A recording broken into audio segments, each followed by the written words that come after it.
पाकिस्तान का one day series में शानदार आगाज। पहले मैच में वेस्ट इंडीज़ को 5 विकेटों से शिकस्त दे दी। कौमी टीम ने 281 रन का हदफ 5 विकेटों के नुकसान पर हासिल कर लिया। हसन नवाज की डेब्यू मैच में 63 रन बनाकर नाकाबिल शिकस्त रहे। हुसैन तलक 43, बाबर आजम 47, अब्दुल्ला शफीक 29 और सलमान अली आगा ने 23 रन बनाए। वेस्ट इंडीज़ की तरफ से शिमर जोसेफ ने 2, जेडन सेल्स केडागर मोती और रोस्टन चेस ने एक विकेट हासिल की। वेस्ट इंडीज़ की टीम पहले खेलते हुए 280 रन बना सकी। एवन लियोस, रोस्टन चेस और शाय हॉप की 50 पाकिस्तान की तरफ से शाहीन शाह अफरीदी ने 4, नसीम शाह ने 3 खिलाड़ियों को आउट किया। साइम अयूब, सुफियान मुकीम और सलमान अली आगा एक विकेट हासिल कर सके। 3 वनडे मैचेस की सीरीज में पाकिस्तान को 1-0 की बढ़तरी। सदर ट्रंप ने अजरबैजान और आर्मेनिया के दरमियान अमन मुआहिदा करा दिया। दोनों ममालिक के सरबराहान की जंगबंदी मुआहिदे पर दस्तखत। ट्रंप को नोबेल इनाम देने की सिफारिश। लड़ने के बजाय तिजारत और मईशत को तरजीह दें। अमरीकी सदर की अजरबैजान और आर्मेनिया के सरबराहान के हमरा न्यूज़ कॉन्फ्रेंस। अजरबैजान के साथ फौजी ताउन पर आयद पाबंदी हटा दी। रूस से डील आखिरी मरहले में है। रूसी सदर से मुलाकात 15 अगस्त को अलास्का में होगी। यूक्रेन तनाज़े पर बातचीत होगी। क्रेमलिन के मावन की दोनों सदूर में मुलाकात तय पाने की तस्दीक। अमरीकी सदर ने एक बार फिर भारतीय तैयारे गिराए जाने की तस्दीक कर दी। मीडिया से गुफ्तगू करते हुए ट्रंप ने कहा कि पाक भारत जंग में 5 या 6 जंगी तैयारे गिराए गए। दोनों ममालिक के दरमियान तनाज़ा बड़ा था। पाकिस्तान और भारत मुमकिना एटमी जंग के दहाने पर थे। इनसे कहा लड़ाई नहीं, तिजारत करो। नरेंद्र मोदी फील्ड मार्शल का सामना करने से भाग गए। अमरीकी जरीदे ब्लूमबर्ग ने भांडा फोड़ दिया। मोदी ने 17 जून को ट्रंप की खाने की दावत कबूल करने से इनकार किया। नरेंद्र मोदी को खदशा था कि Trump field marshal Syed Asim Munir से मुलाकात ना करा दें।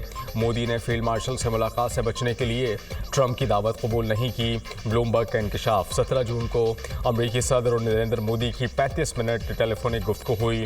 ट्रंप और मोदी की फ़ोन कॉल अमरीका भारत ताल्लुकात के तनाज़ा टर्निंग पॉइंट बनी।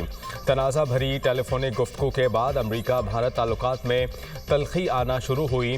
तनाव की झलक उस वक्त भी सामने आई जब अमरीकी सदर ने भारतीय मईशत को मुर्दा करार दिया। अमरीकी सदर ने फिर भारतीय मसनूआत पर 50% टैरिफ आयद किया। ब्लूमबर्ग की रिपोर्ट। अमरीका से दूरी, रूस से कुर्बतें। भारतीय वज़ीर आज़म नरेंद्र मोदी का रूसी सदर से टेलीफोनिक राबता। व्लादिमीर पुतिन को दौरा भारत की दावत दी। नरेंद्र मोदी ने यूक्रेन जंग से मुताल्लिक भी तबादला ख्याल किया। भारतीय वज़ीर आज़म ने कहा कि अपने दोस्त सदर पुतिन से अच्छे माहौल में गुफ्तगू हुई। अर्ज़ पाक से अमन दुश्मनों का सफाया। पाक अफगान बॉर्डर से खारिजियों की पाकिस्तान में दरअंदाजी की कोशिश नाकाम। योब में सिक्योरिटी फोर्सेस की कार्रवाई। 33 ख्वारिज जहन्नुम वासिल। दहशतगर्दों के कब्जे से असलहा और गोला बारूद बरामद। भारतीय हिमायत याफ्ता फितनल ख्वारिज के ग्रुप की नकलो हरकत पकड़ी गई। ख्वारिज पाक अफगान बॉर्डर से ज़िला जोब के इलाके संबासा में दाखिल होने की कोशिश कर रहे थे। इलाके से ख्वारिज के मुकम्मल खात्मे के लिए सैनिटाइजेशन ऑपरेशन। सिक्योरिटी फोर्सेस मुल्क की सरहदों के तहफ़्फ़ुज़ के लिए पूरी तरह सरगर्म हैं। मुल्क से दहशतगर्दी का जड़ से खात्मा किया जाएगा। ISPR सदर और वज़ीर आज़म का ख्वारिज की हलाकत पर सिक्योरिटी फोर्सेस को खराज तहसीन। दहशतगर्दी के खिलाफ जंग में पूरी कौम फोर्सेस के साथ खड़ी है। मुल्क से हर किस्म की दहशतगर्दी के मुकम्मल खात्मे के लिए पुरअज़्म है वज़ीर आज़म शहबाज शरीफ। वज़ीर आज़म शहबाज शरीफ से chairman Peoples Party Bilawal Bhutto की मुलाकात। अहम उमूर, मुल्की सियासी और अमन व अमान की सूरत हाल पर तबादला ख्याल। पीपल्स पार्टी और नून लीग के दरमियान शराकत, इक़्तिदार से मुताल्लिक़ मामलात पर गौर। वज़ीर आज़म की कज़न मियाँ शफ़ी के इसाले सवाब के लिए दुआए मग़फ़िरत भी की गई। आसिफ़ा भुट्टो और सैनेटर शहरी रहमान भी बिलावल के हमरा थीं। पाकिस्तान की गजा पर मुकम्मल फौजी कब्जे की मंजूरी की शदीद मजम्मत। इक़दाम फ़लस्तीनी अवाम के खिलाफ जारी तबाहकुन जंग में ख़तरनाक इजाफे के मुतरादिफ है। फौजी कार्रवाइयों की तोसी पहले से मौजूद इंसानी बहरान को मज़ीद बिगाड़ देगी। खित्ते में अमन के किसी भी इम्कान को ख़त्म कर देगी। जब तक इसराइल का कब्ज़ा बरकरार रहेगा, अमन एक ख्वाब ही रहेगा। वज़ीर आज़म शहबाज शरीफ का बयान। फ़लस्तीन की आज़ाद और ख़ुद मुख्तार रियासत के क़याम के लिए अपनी गैर मुतज़लज़ल हिमायत का यादा। इसराइली इक़दाम आलमी क़वानीन और सलामती काउंसिल करारदादों की खुली खिलाफ वर्जी करार। इसराइल अपने नस्ल कुश फौजी जारहाना इक़दामात को मज़ीद तोसी देना चाहता है। इश्तियाल अंगेज़ इक़दाम संगीन इंसानी सूरत हाल और शहरी तकालीफ को मज़ीद बढ़ा देगा। तर्जुमान दफ्तर ख़ारजा का रद्द अमल। गवर्नर हाउस लाहौर में एकेडमिक एक्सीलेंस अवार्ड 2025 की तकरीब आलमी दर्जाबंदी में नुमाया कारकर्दगी दिखाने पर यूसीपी को एकेडमिक एक्सीलेंस अवार्ड से नवाजा गया।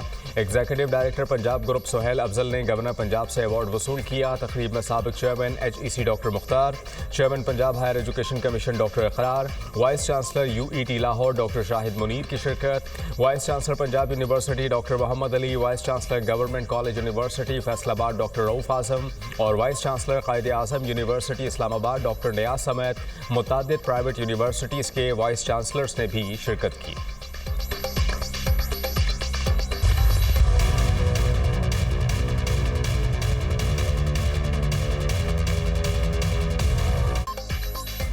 तहरीक इंसाफ को ऐवान में बड़े धचके। ऑपोजिशन अरकान की नाअहली के बाद कौमी असम्बली में अहम तब्दीलियां। PTI की कौमी असम्बली में 3 अहम ओहदे वापस ले लिए गए।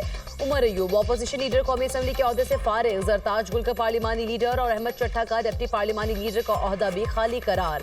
PTI से ऑपोजिशन लीडर का चैम्बर भी वापस ले लिया गया। स्पीकर कौमी असम्बली नए ऑपोजिशन लीडर का नोटिफिकेशन जारी करेंगे। PTI को पार्लिमानी लीडर और डिप्टी पार्लिमानी लीडर के लिए दोबारा नाम देना होंगे। कौमी असम्बली में Umar Ayub public accounts committee की फाइनेंस कमेटी से भी ली डी लिस्ट। PTI के नाअहल 7 अरकान से क़यामा कमेटी की मेंबरशिप भी वापस ले ली गई। साहबजादा हामिद रजा की क़यामा कमेटी इंसानी हुकूक की चेयरमैनशिप खत्म। जरताज गुल से क़यामा कमेटी इंसानी हुकूक और राय हसन नवाज से क़यामा कमेटी रेलवे की चेयरमैनशिप वापस ले ली गई। सेनेट सेक्रेटेरिएट ने कायदे हिज़्ब इख्तिलाफ की नशिस्त खाली करार दे दी। Opposition leader senator Shibli Faraz को सजा याफ्ता होने पर नाअहल करार दिया गया।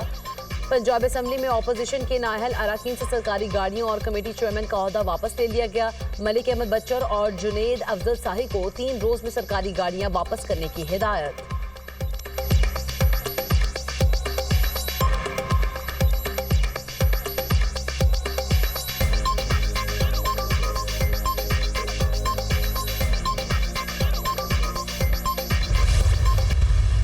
और कासिम के पास नाइकॉप है लेकिन उनके पास उसकी कार्ड नहीं है, तो उन्होंने अपने ब्रिटिश पासपोर्ट पे पाकिस्तान एम्बेसी में वीज़े के लिए अप्लाई कर दिया। सुलेमान और कासिम अगर पाकिस्तान आना चाहते हैं, पाकिस्तान हुकूमत कैसे रोक सकती है? इमरान खान का जेल से बाहर के पैगाम लाना कैसे जुर्म हो सकता है? सुलेमान और कासिम पाकिस्तान आना चाहते हैं तो हुकूमत कैसे रोक सकती है? उनके पास ID कार्ड नहीं। दोनों ने अपने ब्रिटिश पासपोर्ट पर पाकिस्तानी सफारत खाने में वीज़े के लिए अप्लाई किया है। तलाल चौधरी बताएं, सुलेमान और कासिम को वीज़ा क्यों नहीं मिल रहा? अलीमा खान की मीडिया से गुफ्तगू, कहा हम मुकदमात में पेश होकर थक गए, हमारी जमानत नहीं होगी। बानी का पैगाम जेल से बाहर लाना कैसे जुर्म हो सकता है? बानी ने कहा था 5 अगस्त के बाद अगला एहतजाज 14 अगस्त को होगा।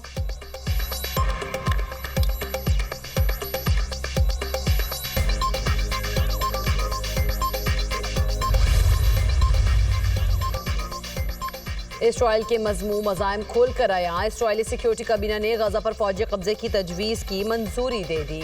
इसराइली वज़ीर-ए-आज़म नेतन्याहू ने कहा, अपनी सलामती यकीनी बनाने के लिए हमारा गजा पर कंट्रोल का इरादा है। गजा पर हुक्मरानी नहीं चाहते, सिविलियन हुकूमत के हवाले करेंगे। गजा के गिर्द सिक्योरिटी बाड़ लगाएंगे। हमास का शदीद रद्द अमल का इजहार, कहा गजा पर इसराइली कब्जे को कभी कबूल नहीं करेंगे। नेतन्याहू का फ़लस्तीनियों की नस्लकुशी और बेदखल करने का मंसूबा है। इसराइली वज़ीर-ए-आज़म ने जंगबंदी मुज़ाकरात को सबूताश किया। गजा की सूरत हाल पर अक़वाम मुत्तहिदा सलामती काउंसिल का हंगामी इजलास आज तलब। इजलास तलब करने की दरख्वास्त 15 में से 14 रुकन मुमालिक की है। अमरीका ने UN सलामती काउंसिल इजलास बुलाने की मुखालिफत की।